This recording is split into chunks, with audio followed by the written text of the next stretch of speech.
मला सुरुवातीला हाच मुद्दा तुम्हाला विचारायचा आहे की जवळपास वर्ष झालं असेल आता या सगळ्या गोष्टीला की तुम्ही दावोसमध्ये गेलात, जवळपास 1,47,000चे एमओयू त्यावेळी झालेले होते. पुन्हा एकदा आता दावोसला जाण्याची वेळ आलेली आहे. वर्षभराचा हा कालावधी केवळ एमओयू झालेत, अंमलबजावणी काही होतीये का? किती उद्योग या वर्षभरात या महाराष्ट्रात आलेत? दावोसला मागच्या वेळी ज्यावेळी गेलो त्यावेळी देखील महाराष्ट्रामध्ये टीका सुरू होती. आता जायचंय त्यावेळी देखील टीका सुरू आहे.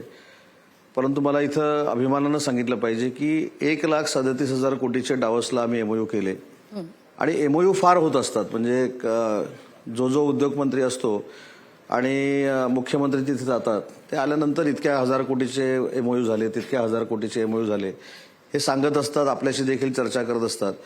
परंतु त्याची अंमलबजावणी किती झाली हा जो प्रश्न आहे हा माझ्या दृष्टीने देखील महत्वाचा आहे. आणि मला सांगताना आनंद होतोय की आमचा सक्सेस रेट हा जवळजवळ 80% आहे. 1,06,000 कोटीच्या प्रकल्पांना आम्ही देकारपत्र दिलेली आहेत, आम्ही जमीन अलॉट केलेल्या आहेत. पूर्वीच्या काही दावोसला जे करार झालेले होते त्यांना देखील जमीन देण्याचं आम्ही काम केलेलं आहे. आणि म्हणूनच मला असं वाटतं की आपण जर बघितलं ह्या 14-15 महिन्यामध्ये तर तो काय माझा सर्व्हे नाही आहे किंवा मी केलेला सर्व्हे नाही आहे किंवा अन्य कुठच्या प्रायव्हेट एजन्सीने केलेला सर्व्हे नाही. एसबीआयनं केलेल्या सर्व्हेमध्ये फॉरेन इन्व्हेस्टमेंटला पुन्हा एकदा महाराष्ट्र नंबर 1ला आलेला आहे. परंतु थोडी पार्श्वभूमी देखील एक टीकात्मक नाही, राजकारण नाही, पण मला सांगायची आपल्या माध्यमातून की त्याच्या अगोदरची 3 वर्ष जर आपण बघितली तर त्याला काही कोविडचं कारण असू शकत नाही. फॉरेन इन्व्हेस्टमेंट ही कोविड, आजारपण, रोगराई असं बघून आपल्याकडे इन्व्हेस्टमेंट करत नाही. तर राज्यामध्ये सक्षम सरकार आहे, राज्यामध्ये सक्षम कार्यकर्ते आहेत, राज्यकर्ते आहेत असं बघूनही फॉरेन इन्व्हेस्टमेंट होत असते. परंतु मागची 3 वर्ष बघितलं तर 2दा कर्नाटक आणि 1दा गुजरात हे 1 नंबरला होतं फॉरेन इन्व्हेस्टमेंटमध्ये. परंतु पुन्हा एकदा महाराष्ट्र फॉरेन इन्व्हेस्टमेंटमध्ये क्रमांक 1वर आहे. आणि आमचा सगळ्यांचा प्रयत्न माननीय मुख्यमंत्री एकनाथ शिंदेंच्या नेतृत्वाखाली हा महाराष्ट्र कायमस्वरूपी नंबर 1 कसा राहील हा सगळ्यांचाच आमचा प्रयत्न आहे.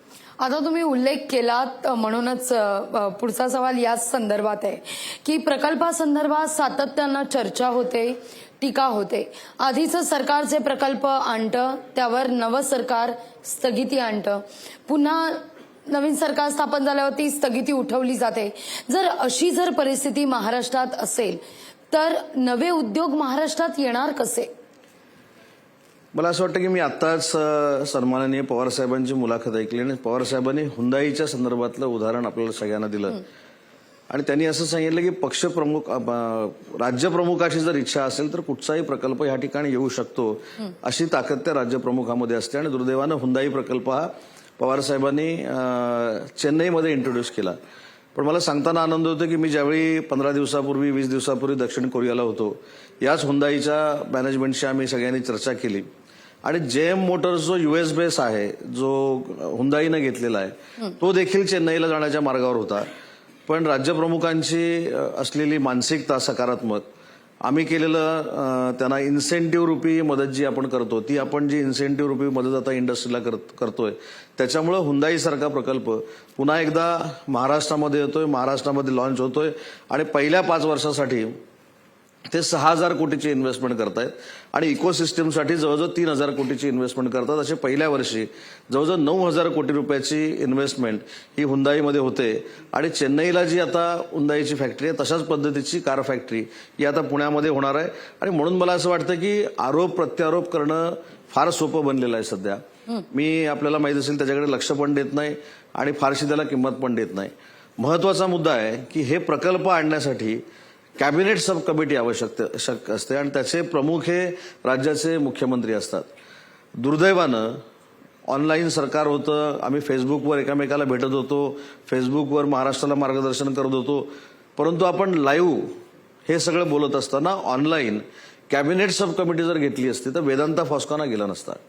आणि म्हणून मी महाराष्ट्राला श्वेतपत्रिका काढून दाखवलं की 18 महिने महाराष्ट्राच्या राज्यप्रमुखांनी कॅबिनेट सब कमिटीच घेतली नाही.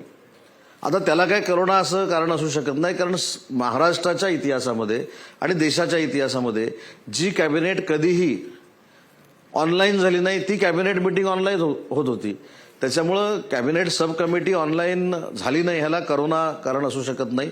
शेवटी मानसिकता असावी लागते, जे मगाशी शरद पवार साहेबांनी सांगितलं. आणि मला असं वाटतं की जे साहेबांनी मगाशी सांगितलं त्याच ध्येय धोरणानं चालणारं हे सकारात्मक सरकार आहे. आणि म्हणूनच पुन्हा एकदा महाराष्ट्र उद्योग क्षेत्रामध्ये नंबर 1 आहे. लोकशाही मराठी ऐका, पहा, जागरूक रहा.